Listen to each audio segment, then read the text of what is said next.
صباح الخير، صباح النور، صباح الورد، صباح الطيبة. يسعد صباحكم من منزلي. ما اشتقتولي؟ اشتقتولي ما؟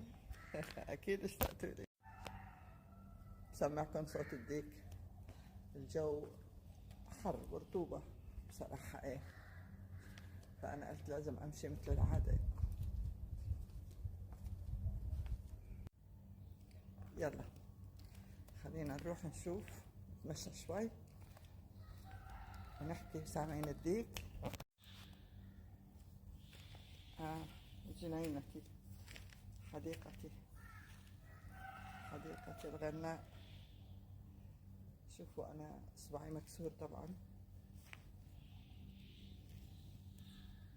ما بقدر أورجيكم، بمشي عرجة. الشجر هدول ماشي الحال. الله، في 20 غربان. ايه ده ايه ده ايه ده ايه ده ايه ده، مليانة.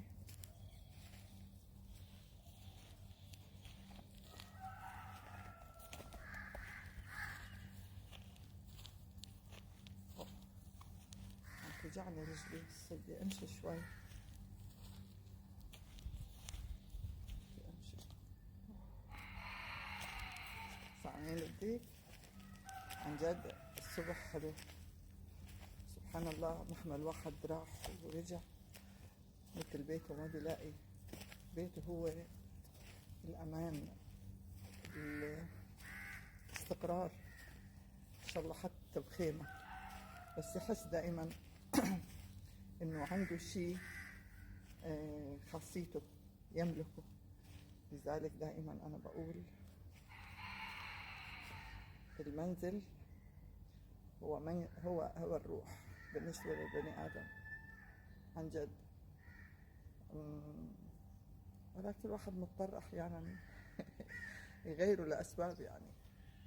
يلا خليكم معي وبدنا نروح نكمل نشوف شو بدنا نعمل. خيمتي طبعا، خيمتي شلنا الطاولة والكراسي من الحر.